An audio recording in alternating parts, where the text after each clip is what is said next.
Either you are who you think you are, or you are who you are, sort of thing. So it's like, once you, and this sounds really confusing, but once you are who you think you are, it's like, okay.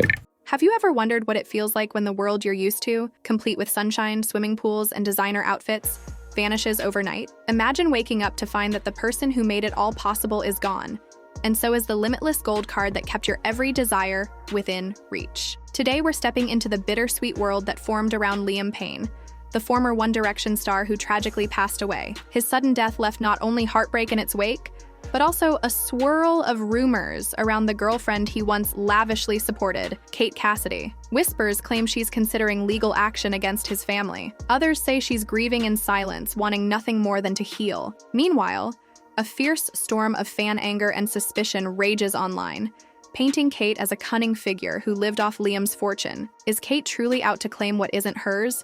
Or is this just the internet's worst kind of gossip? By the end of this video, you'll have the details to form your own judgment. And trust me, what you're about to hear might make you question how much you really know about the lives of those who seem to have it all. Before everything fell apart, Liam and Kate lived a life so luxurious that most of us can barely wrap our heads around it. Picture a massive, elegant mansion in Wellington, South Florida, 5 bedrooms, sleek decor, and a monthly price tag nearly hitting 6 figures. Inside, life resembled a fantasy. Endless comfort, no cost spared. To maintain that dream, but then you just get to a point where it's like you have to take some control back yourself. And until I started to do that with my life, then I was living for everybody else. And I'm a complete people pleaser anyway. So it was like nothing in my life was about serving myself, which then that just led me in a bad place. And finding enjoyment from other stuff that I don't need. Because I've always considered therapy for a bunch of reasons. And the thing is, it's still such like Liam reportedly handed Kate a steady stream of financial support. We're talking around $10,000 a month just to cover her day-to-day expenses. On top of that, she apparently had free reign with one of Liam's credit cards, swiping it for around $25,000 each month. That's the kind of spending that most people don't even see in a year. Kate's extravagant shopping trips weren't lonely adventures either. She'd often hit luxury boutiques with a stylist funded by Liam, turning simple errands into grand experiences. It was the kind of high life that made everything seem effortless. No stress about bills, no second thoughts before purchasing a designer handbag. For Kate, Liam's generosity meant living in a bubble of comfort and ease. Little did anyone know that this bubble would soon burst. Then came October, and with it, devastating news. Liam Payne had passed away. In an instant, the lifestyle he had built around Kate began to crumble. The Florida mansion that once felt like a permanent paradise was suddenly out of reach. With Liam gone, the money fountain dried up, and the stage lights dimmed, leaving Kate to pack her bags and step into a world drastically different from the one she'd grown to love. Suddenly, she found herself in a modest London apartment. No lavish staff, no endless parade of luxury shopping, just a quiet space, a suitcase or two, and a wave of uncertainty. It was a stark contrast. One day you're strolling through high-end boutiques, the next you're loading luggage into a car. Really stuck by me, and when I needed them most, they kind of came to the rescue. Even Zayn as well, which is why I did send him a little thank you online actually. It came across really big-headed, didn't it? Wow. It was hard for me to watch back. I think in those moments when you make these videos, you don't realise the impact that your words might have on other people. I mean, looking back on it, the whole podcast was, let's say, big.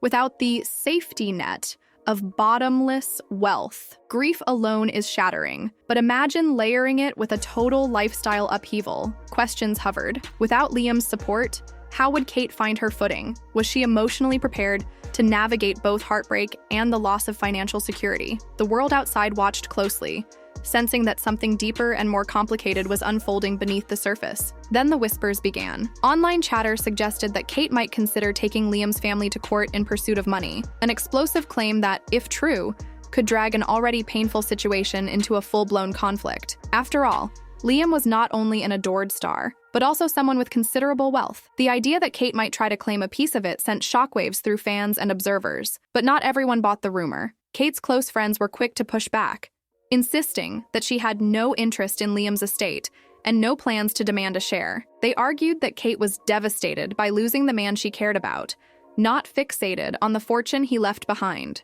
The friend insisted that Kate, although not as wealthy as Liam, was far from penniless. She could stand on her own 2 feet, even if it meant scaling down her taste for the finer things. Still, the uncertainty lingered. Was Kate truly uninterested in Liam's legacy? Or was this just clever damage control? The truth remained hidden, leaving the world to wonder which version of Kate Cassidy would surface in the weeks and months to come.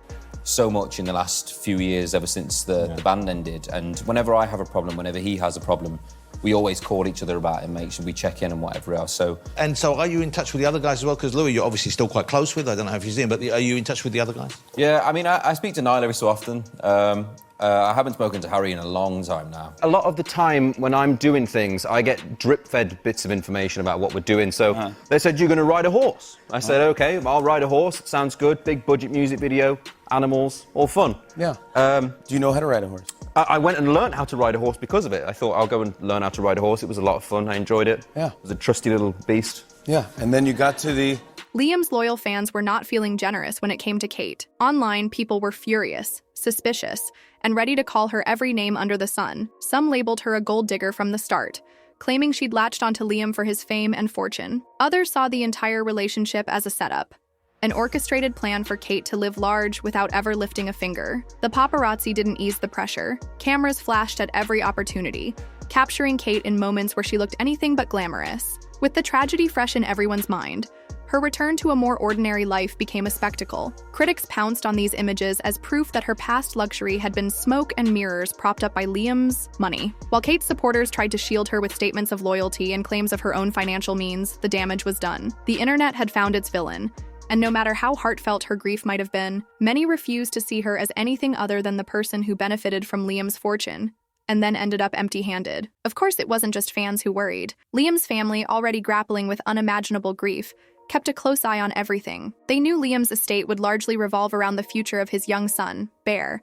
whom he shared with Cheryl. Protecting Bear's future was undoubtedly their priority. If Kate was considering any claim on Liam's estate, the family would be on high alert, yet they said little publicly, offering no comforting statements about Kate's intentions. This silence fueled speculation, without a single word to defend Kate.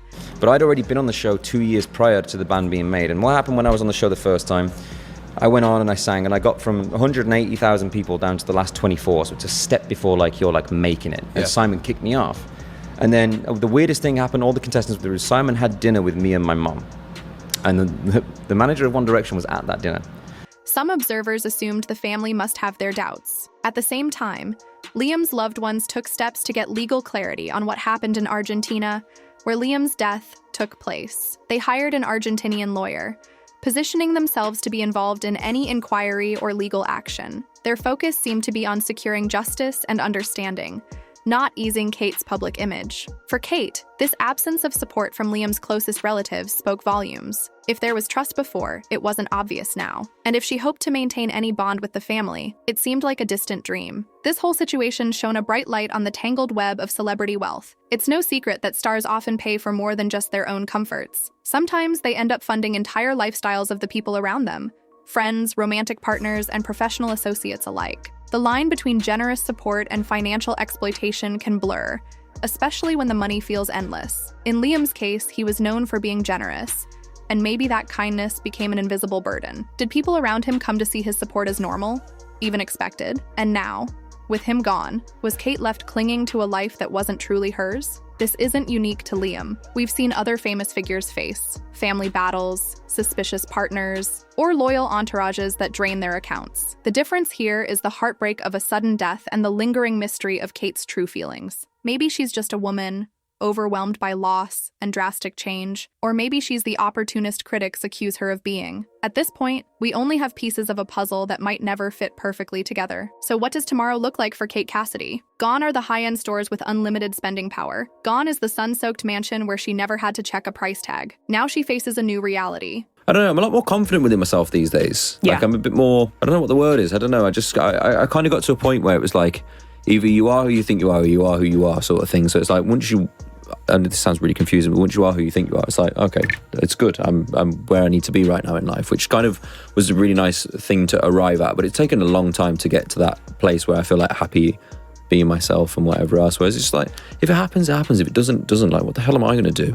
one where she must rely on her own means, whatever they may be, and figure out how to define herself in a world without Liam's guiding presence. As she returns to the US, there's no shortage of questions. Will Kate try to reinvent her brand as an influencer by showcasing a more relatable side? Or will the gap between her past luxury and her new circumstances expose cracks in the image she once presented? Fans, haters, and curious onlookers alike will be watching, eager to see what comes next. Whether Kate was misunderstood or took advantage of Liam, the emotional toll is undeniable. Losing a loved one is crushing, and doing so under the relentless eye of the public makes it even harder. Now, Kate must navigate a landscape filled with doubt, rumors, and fragile trust. The path ahead isn't clear, and that uncertainty alone is enough to keep everyone guessing. So, where do you stand on this tangled story? Is Kate a grieving girlfriend swept into a cruel spotlight, or someone who saw Liam's generosity as a golden ticket that just got revoked? The truth may never be fully known. What's certain is that Liam's legacy is about more than just music. It's a reminder that even immense wealth can't guarantee simple trust or peace. Share your thoughts in the comments. And if you're hungry for more insight, check out our next video, where we break down new details about Liam's final hours in Argentina. You won't believe what we uncovered. See you there.